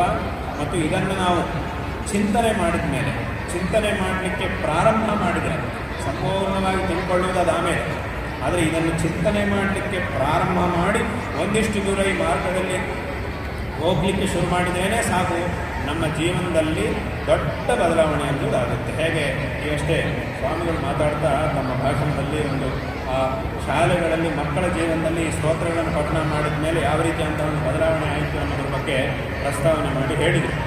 ಅದು ಅತ್ಯಂತ ಸತ್ಯವಾದಂತಹ ಒಂದು ವಿಷಯ. ಈ ತತ್ವವನ್ನು ಇದನ್ನು ಪಠನ ಮಾಡುವುದರಿಂದ, ಅಂದರೆ ಇಲ್ಲಿ ಇದರ ಅರ್ಥವನ್ನು ಮನನ ಮಾಡುವುದು ಇತ್ಯಾದಿಗಳೆಲ್ಲ ಬೇರೆ, ಇದರ ಅರ್ಥವನ್ನು ಶ್ರವಣ ಮಾಡುವುದು, ಮನನ ಮಾಡುವುದು, ಧ್ಯಾನ ಮಾಡುವುದು ಅದೆಲ್ಲ ಬೇರೆ. ಮೊದಲು ಇದನ್ನು ಪಠನ ಮಾಡಿದ್ರೇ ಸಾಕು, ಅದರಿಂದ ನಮಗೊಂದು ವಿಶೇಷವಾದಂತಹ ಸಂಸ್ಕಾರ ಉಂಟಾಗುತ್ತೆ. ಆ ಸಂಸ್ಕಾರವೇ ನಮಗೆ ಮುಂದಿನ ಮಾರ್ಗವನ್ನು ಸುಗಮವಾಗಿ ಮಾಡುತ್ತೆ. ಅದರಿಂದಲೇ ನೀವು ಇದರಲ್ಲಿ ಶಂಕರರು ವೇನಾಸ್ಯ ಶ್ರವಣ ತದರ್ಥ ಮನನ ಧ್ಯಾನಾಚ ಸಂಕೀರ್ತನ ಅಂತ ಒಂದು ಮಾತಾಡಿ. ಶ್ರವಣ ತದರ್ಥ ಮನನ ಧ್ಯಾನಾತ್, ಅಲ್ಲಿಗೆ ಶ್ರವಣ ಮನನ ನಿಧಿಧ್ಯಾಸನ. ಈ ಸ್ತೋತ್ರದಲ್ಲಿ ಹೇಳಿರುವಂತಹ ತತ್ವ ಏನಿದೆಯೋ ಆ ತತ್ವದ ಶ್ರವಣ ಮನನ ನಿಧಿಧ್ಯಾಸನಗಳನ್ನು ಹೇಳಿದ್ದಾರೆ. ಅಯ್ಯೋ ನಮ್ಗೆ ಅಷ್ಟೆಲ್ಲ ಶಕ್ತಿ ಇಲ್ಲ, ಇದನ್ನು ಅರ್ಥ ಮಾಡಿಕೊಂಡು ಮನನ ಮಾಡಿಕೊಂಡು ಧ್ಯಾನ ಮಾಡುವಷ್ಟು ಶಕ್ತಿ ಇಲ್ಲ ಅಂತ ಯಾರಾದರೂ ಹೇಳ್ಬೋದು ಅಂತ ಹೇಳಿ ಕೊನೆಗೆ ಏನು ಹೇಳಿದ್ದಾರೆ ಅಂತಂದರೆ ತೇನಾಸ್ಯ ಶ್ರವಣ ತದರ್ಥ ಮನನ ಧ್ಯಾನಾಚ ಸಂಕೀರ್ತನ. ಇದನ್ನು ಪಠನ ಮಾಡಪ್ಪ, ನೀವು ಶ್ರವಣ ಮನನ ನಿಧಿಧ್ಯಾಸನಗಳೆಲ್ಲ ಮಾಡುವುದು ಆಮೇಲೆ, ಮೊದಲು ಇದನ್ನು ಪಠನ ಮಾಡು ಸಾಕು. ಇಷ್ಟನ್ನು ನೀನು ಪಠನ ಮಾಡಿದ್ರೇ ಸಾಕು, ಇದರಿಂದ ನಿನಗೆ ಒಂದು ಸಂಸ್ಕಾರ ಅನ್ನೋದು ಉಂಟಾಗುತ್ತೆ. ತದನಂತರ ಆ ಶ್ರವಣಾದಿಗಳನ್ನು ಮಾಡಲಿಕ್ಕೆ ಬೇಕಾಗಿರುವಂತಹ ಮಾರ್ಗವು ತಾನಾಗಿ ನಿನ್ನನ್ನು ಹುಡುಕೊಂಡು ಬರುತ್ತೆ, ಮುಂದಕ್ಕೆ ನೀವು ಹೋಗಲಿಕ್ಕೆ ಸಾಧ್ಯ ಆಗುತ್ತೆ. ನಾನು ಅನೇಕ ಕಡೆಗಳಲ್ಲಿ ಹೇಳ್ತಾ ಇರ್ತೇನೆ, ತುಂಬ ಜನ ಕೇಳ್ತಿರ್ತಾರೆ ಏನು ಅಂತಂದರೆ, ಸ್ವಾಮಿ ನಾವು ಎಲ್ಲೋ ವಿದ್ಯಾಭ್ಯಾಸಕ್ಕೋಸ್ಕರ ಎಲ್ಲೋ ವಿದೇಶಕ್ಕೆಲ್ಲೋ ಹೋಗ್ತೀವಿ ಅಥವಾ ಕೆಲಸಕ್ಕೋಸ್ಕರ ಎಲ್ಲೆಲ್ಲೋ ಹೋಗಿರ್ತೀವಿ, ಅಲ್ಲಿಂದ ಈಗ ನಮಗಿರುವಂತಹ ಸ್ಥಿತಿಯಲ್ಲಿ ನಾವು ತಕ್ಷಣ ಬಿಟ್ಟು ಬರಲಿಕ್ಕಾಗೋದಿಲ್ಲ. ಆದರೆ ನಮಗೆ ಈ ತತ್ವದ ಬಗ್ಗೆ ತಿಳ್ಕೊಳ್ಬೇಕು ಅಂತ ಮನಸ್ಸಿನಲ್ಲಿ ಆಸೆ ಇದೆ. ಆದರೆ ನಾವಿರುವಂಥ ಜಾಗದಲ್ಲಿ ಹೇಳ್ಕೊಡುವವರು ಯಾರೂ ಇಲ್ಲ, ನಮಗೆ ಸರಿಯಾಗಿ ಹೇಳ್ಕೊಡುವಂಥವ್ರು ಯಾರೂ ಸಿಗ್ತಾ ಇಲ್ಲ, ಒಬ್ಬರು ಗುರುಗಳು ಸರಿಯಾದವರು ಯಾರೂ ಸಿಗ್ತಾ ಇಲ್ಲ. ಹಾಗಾಗಿ ನಾವೇನು ಮಾಡಬೇಕು, ಇಲ್ಲಿಗೆ ಬರುವುದು ಅಂತಂದರೆ ಯಾವತ್ತೋ ಒಂದ್ಸಲಿ ನಾವು ನಮ್ಮ ದರ್ಶನಕ್ಕೆ ಬರ್ತೀವಿ, ಆವಾಗ ತುಂಬ ಇರುವಂಥ ಸ್ವಲ್ಪ ಸಮಯದಲ್ಲಿ ಇದನ್ನೆಲ್ಲ ಕೇಳಲಿಕ್ಕೂ ಆಗೋದಿಲ್ಲ. ನಾವೇನು ಮಾಡಬೇಕು ಅಂತ ತುಂಬ ಜನ ಕೇಳ್ತಿರ್ತಾರೆ.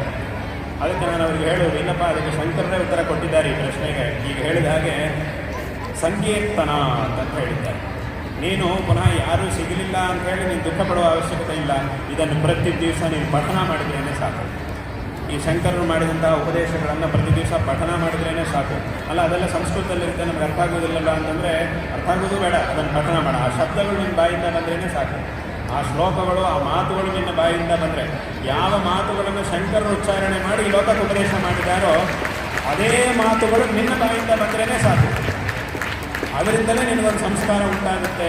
ಅವರೇ ನಿನಗೆ ಸರಿಯಾದಂತಹ ಮಾರ್ಗವನ್ನು ತೋರಿಸ್ತಾರೆ. ಕೊನೆಗೆ ನಿನ್ನನ್ನು ಯೋಗ್ಯರಾದಂತಹ ಗುರುಗಳ ಸನ್ನಿಧಿಗೆ ಅವರೇ ಆ ಸ್ತೋತ್ರವೇ ನಿನ್ನನ್ನು ಕಳಿಸುತ್ತೆ, ತಲುಪುವಂತೆ ಮಾಡುತ್ತೆ ಎಂಬುದಾಗಿ ನಾನು ಹೇಳ್ತಿರ್ತೇನೆ ಎಲ್ಲರಿಗೂ ಸಹ. ಹಾಗಾಗಿ ಎಲ್ಲರೂ ಸಹ ಎಲ್ಲೇ ಇದ್ದರೂ ಪ್ರತಿ ದಿವಸ ಇದನ್ನು ಪಠನ ಮಾಡಬೇಕು.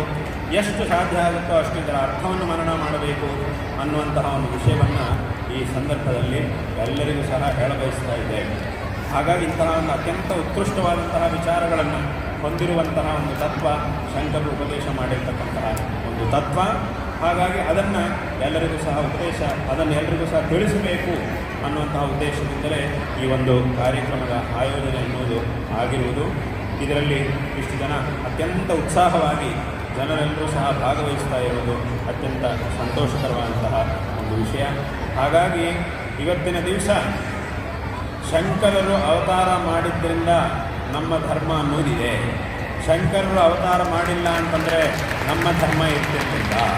ಮತ್ತು ಶಂಕರರು ಎಷ್ಟು ದೃಢವಾಗಿ ಧರ್ಮವನ್ನು ಸಂಸ್ಥಾಪನೆ ಮಾಡಿದ್ದಾರೆ ಅಂತಂದರೆ, ಅವರು ಮಾಡಿದಂತಹ ಧರ್ಮ ಸಂಸ್ಥಾಪನೆ ನಂತರ ಅದೆಷ್ಟೋ ಬಾರಿ ಈ ಧರ್ಮವನ್ನು ನಾಶ ಮಾಡಬೇಕು ಅಂತ ಎಷ್ಟೆಲ್ಲ ಪ್ರಯತ್ನಗಳು ನಡೀತಾ ಇದ್ದರೂ ಇವತ್ತಿಗೂ ಇಷ್ಟು ದೃಢವಾಗಿ ಈ ಧರ್ಮ ಅನ್ನೋದು ನಿಂತಿದೆ ಅಂತಂದರೆ ಅದಕ್ಕೆ ಖಂಡಿತವಾಗಿಯೂ ನಿಸ್ಸಂದಿಗ್ಧವಾಗಿಯೂ ಶಂಕರರು ಮಾಡಿದಂತಹ ಧರ್ಮ ಸಂಸ್ಥಾಪನೆ ಅನ್ನೋದೇ ಕಾರಣ. ಇದರೊಳಗೆ ಇನ್ನೊಂದು ಎರಡನೇ ಮಾತಿಲ್ಲ, ಯಾವುದೇ ವಿಧವಂತಹ ಸಂದೇಹಕ್ಕೂ ಇಲ್ಲಿ ಅವಕಾಶ ಇಲ್ಲ. ಅಂತಹ ಒಂದು ಆ ಧರ್ಮ ಸಂಸ್ಥಾಪನೆಯನ್ನು ಅವರು ಮಾಡಿದ್ದಾರೆ.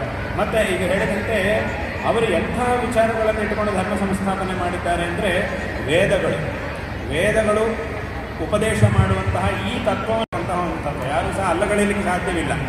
ಅಂತಹ ಒಂದು ತತ್ವ ಇದನ್ನೇನಾದರೂ ಅಲ್ಲಗಳೆಯುವುದು ಅಂತಂದರೆ ಇಡೀ ಪ್ರಪಂಚವನ್ನೇ ಅಲ್ಲಗಳೆಯುವುದು ಅಂತ ಅರ್ಥ. ಅದು ಸಾಧ್ಯವಿಲ್ಲ. ಅದು ಹೇಗೆ ಸಾಧ್ಯವಿತ್ತೋ ನಾವು ಅದೇ ಥರ ಈ ಒಂದು ತತ್ವವನ್ನು ಸಹ ಅಲ್ಲಗಳೆಯಲಿಕ್ಕೆ ಸಾಧ್ಯವಿಲ್ಲ. ಯಾಕೆಂದರೆ ಈ ಒಂದು ತತ್ವ ಈ ನಾವೀಗ ನೋಡುವಂತಹ ಎಲ್ಲ ಏನೇನು ದೃಷ್ಟಾಂತಗಳು ನೋಡಿದ್ದೀವೋ ಇದೆಲ್ಲದರ ಜೊತೆಗೆ ಸೇರಿಕೊಂಡಿದೆ. ಹಾಗಾಗಿ ಅದನ್ನೇನಾದರೂ ನಾವು ಬದಲಾಯಿಸುವುದಾದರೆ ತತ್ವವನ್ನು ಬದಲಾಯಿಸಲಿಕ್ಕೆ ಸಾಧ್ಯ ಆಗುತ್ತೆ. ಅದನ್ನು ನಾವು ಖಂಡಿತ ಬದಲಾಯಿಸಲಿಕ್ಕೆ ಸಾಧ್ಯ ಆಗುವುದಿಲ್ಲ. ಯಾಕೆಂದರೆ ಪ್ರಪಂಚ ಇರುವುದೇ ಹಾಗೆ, ಅದು ಹೇಗಿದೆಯೋ ಅದನ್ನು, ಯಾಕೆಂದರೆ ಅದು ಯಾರೊಬ್ಬರ ಕಲ್ಪನೆ ಅಲ್ಲ, ಅದು ಇರುವುದೇ ಹಾಗೆ. ಅದನ್ನು ಇಟ್ಕೊಂಡು ನಾವು ಇದನ್ನು ತಿಳ್ಕೊಳ್ಬೇಕು. ಆದ್ದರಿಂದ ಇಂತಹ ಒಂದು ಕಾರ್ಯಕ್ರಮ ಇವತ್ತು ನಡೆದಿರುವುದು, ಇಂತಹ ಒಂದು ಜ್ಞಾನ ಎಲ್ಲರಿಗೂ ಸಹ ಅತ್ಯಂತ ಅವಶ್ಯಕವಾಗಿದೆ. ಇಂತಹ ಒಂದು ಚಿಂತನೆಗಳನ್ನು ಪ್ರತಿಯೊಬ್ಬರಿಗೂ ನನಗೆ ಗೊತ್ತಿದೆ. ಪ್ರತಿಯೊಬ್ಬರಿಗೂ ಏನೇನೋ ಕೆಲಸಗಳಿವೆ, ಜವಾಬ್ದಾರಿಗಳಿವೆ, ಎಲ್ಲ ಇದೆ. ಅದೆಲ್ಲ ಇದ್ದೇ ಇರುತ್ತೆ. ಪ್ರತಿಯೊಬ್ಬರಿಗೂ ಆ ಕೆಲಸ ಇದ್ದೇ ಇರುತ್ತೆ. ಆದರೆ ಅದೆಲ್ಲ ಏನೇ ಇದ್ದರೂ ಅದೆಲ್ಲ ಬರೀ ಜೀವನ ನಡೆಸಲಿಕ್ಕೋಸ್ಕರ ಅಷ್ಟೇ. ಈಗ ಆರಂಭದಲ್ಲಿ ಹೇಳಿದ್ದು ಅದೇ ಆ ಉಪನಿಷತ್ತಿನ ಒಂದು ಕಥಾಭಾಗ ಇದೆ. ಅಲ್ಲೇನಿದೆ, ಇವನ್ನೆಲ್ಲ ವೇದಗಳನ್ನು ಶಾಸ್ತ್ರಗಳನ್ನೆಲ್ಲ ಅಧ್ಯಯನ ಮಾಡ್ಕೊಂಡು ಬಂದ. ಆದರೆ ತಂದೆಗೆ ಗೊತ್ತಿದೆ ಇವನು ಎಷ್ಟು ಅಧ್ಯಯನ ಮಾಡ್ಕೊಂಡು ಬಂದಿದ್ದಾನೋ ಅದರಿಂದ ಅವನಿಗೆ ಏನೋ ಒಂದು ಪಾಂಡಿತ್ಯ ಬಂದು ಲೋಕದಲ್ಲಿ ಒಬ್ಬ ದೊಡ್ಡ ಪಂಡಿತ ಅಂತ ಗೌರವ ಸಿಗುತ್ತೆ ಹೊರತು ಇದರಿಂದ ಅವನ ಜೀವನ ಸಾರ್ಥಕ ಆಗಲ್ಲ ಅನ್ನೋದು ಅವನಿಗೆ ಗೊತ್ತಿದೆ. ಶಾಶ್ವತವಾದಂತಹ ಒಂದು ಶ್ರೇಯಸ್ಸು ಅವನಿಗೆ ಸಿಕ್ಕುವುದಿಲ್ಲ, ಎಲ್ಲ ದುಃಖಗಳಿಂದ ವಿಮುಕ್ತಿಯನ್ನು ಮಾತ್ರ ಅವನಿಗೆ ಸಿಕ್ಕುವುದಿಲ್ಲ ಅನ್ನೋದು ತಂದೆಗೆ ಗೊತ್ತಿದೆ. ಹಾಗಾಗಿ ತಂದೆ ಅವನನ್ನು ಕೇಳಿದ, ಅದಕ್ಕೆ ಅವನು ಸರಿಯಾಗಿ ಉತ್ತರ ಹೇಳಿದ. ಅವನಿಗೆ ಗೊತ್ತಿಲ್ಲ ಅಂತ ಹೇಳಿದಾಗ ಆ ನಿಜವಾದಂತಹ ತತ್ವವನ್ನು ಅವನಿಗೆ ಉಪದೇಶ ಮಾಡಿದ ಆ ತಂದೆ. ಆದ್ದರಿಂದ ಲೌಕಿಕವಾಗಿ ನಾವು ಎಷ್ಟೇ ಅಧ್ಯಯನವನ್ನು ಮಾಡಿದರೂ ಇವತ್ತಿನ ದಿವಸ ಆಧುನಿಕವಾದಂತಹ ವಿಜ್ಞಾನದಲ್ಲಿ ತುಂಬ ವಿಷಯಗಳಿವೆ. ಅತ್ಯಂತ ಅತ್ಯಾಶ್ಚರ್ಯಕರವಾಗಿ ಆಧುನಿಕ ವಿಜ್ಞಾನ ಅನ್ನೋದು ತುಂಬ ಚೆನ್ನಾಗಿ ಬೆಳೀತಾ ಇದೆ. ಅತ್ಯಂತ ನಾವು ಊಹಿಸಲಿಕ್ಕೂ ಸಾಧ್ಯವಾಗದೇ ಇರುವಂತಹ ಎಲ್ಲ ವಸ್ತುಗಳನ್ನು ಕಂಡುಹಿಡಿತಾ ಇದ್ದಾರೆ, ಎಲ್ಲದನ್ನು ಮಾಡ್ತಾ ಇದ್ದಾರೆ. ಅದು ಬಹಳ ಸಂತೋಷಕರವಾದಂಥ ಒಂದು ವಿಷಯ. ಹಿಂದಿನ ಕಾಲದಲ್ಲಿ ಈ ಥರ ಒಂದು ಕಾಲ ಬರುತ್ತೆ, ಇಂತಹ ಸಾಧನೆಗಳು ಬರುತ್ತೆ ಮುಂದೆ ಅನ್ನೋದು ಊಹಿಸಲಿಕ್ಕೂ ಸಾಧ್ಯವಾಗ್ತಿರಲಿಲ್ಲ. ಅಂತಹ ಎಲ್ಲ ಸಾಧನೆಗಳನ್ನು ಕಂಡುಹಿಡಿದ್ದಾರೆ. ಬಹಳ ಸಂತೋಷಕರವಾದಂಥ ಒಂದು ವಿಷಯ. ಅದರ ಉಪಯೋಗವನ್ನು ನಿತ್ಯ ಕಾಲದಲ್ಲಿ ಎಲ್ಲರೂ ಸಹ ಮಾಡ್ತಾ ಇದ್ದಾರೆ. ಅದು ಅತ್ಯಂತ ಸತ್ಯವಾದಂತಹ ಒಂದು ವಿಷಯ. ಅದರೊಳಗೆ ಯಾವುದೇ ಸಂದೇಹಕ್ಕೆ ಅವಕಾಶ ಇಲ್ಲ. ಆದರೆ ಎಷ್ಟೇ ನಾವು ನಮ್ಮ ಬುದ್ಧಿಯನ್ನು ಉಪಯೋಗ ಮಾಡಿ ಎಷ್ಟೇ ವಸ್ತುಗಳನ್ನು ಎಲ್ಲದನ್ನು ಸಹ ಕಂಡುಹಿಡಿದರೂ ಸಹ ಅದು ಎಲ್ಲದನ್ನು ಎಲ್ಲಿಂದ ನಾವು ಕಂಡುಹಿಡಿತಾ ಇದ್ದೀವಿ ಅಂತಂದರೆ ಇದೇ ದಕ್ಷಿಣಾಮೂರ್ತಿ ಸ್ತೋತ್ರ ಹೇಳುವಂತೆ ಭೂರಂಭಾಂಶಲೋ ನಿಲೋಂಬರ ಮಹರ್ನಾಥೋ ಹಿಮಾಂಶು ಕುಮಾನ್ ಇತ್ಯಾಭಾತಿ ಚರಾಚರಾತ್ಮಕವಿದಂ ಯಸ್ಯೈವ ಮೂರ್ತ್ಯಷ್ಟಕಂ.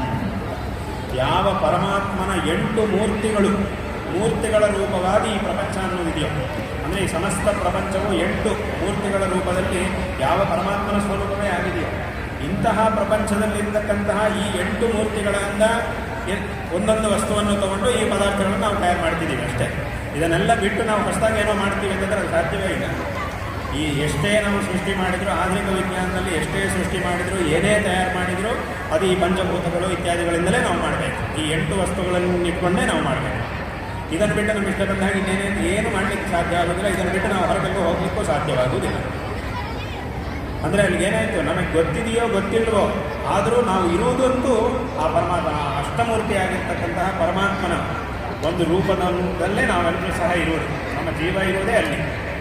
ಅದು ಅದರೊಳಗೂ 8ನೇ ಮೂರ್ತಿ ಯಾವುದು ಅಂತಂದರೆ ಪುಮಾನ್. ಪುಮಾನ್ ಅಂದರೆ ಜೀವ, ಈ ಜೀವಾತ್ಮ ಯಾರಿದ್ದಾನೋ, ಯಾವ ಪ್ರಪಂಚ ಜೀವಾತ್ಮನಿಗಾಗಿ ಬಂದಿದೆಯೋ ಮತ್ತು ಯಾವ ಪ್ರಪಂಚದಲ್ಲಿ ಜೀವಾತ್ಮ ಅನ್ನೋದಿದಾನೋ ಇದೆಲ್ಲವೂ ಸೇರಿ ಪರಮಾತ್ಮನ ಸ್ವರೂಪವೇ.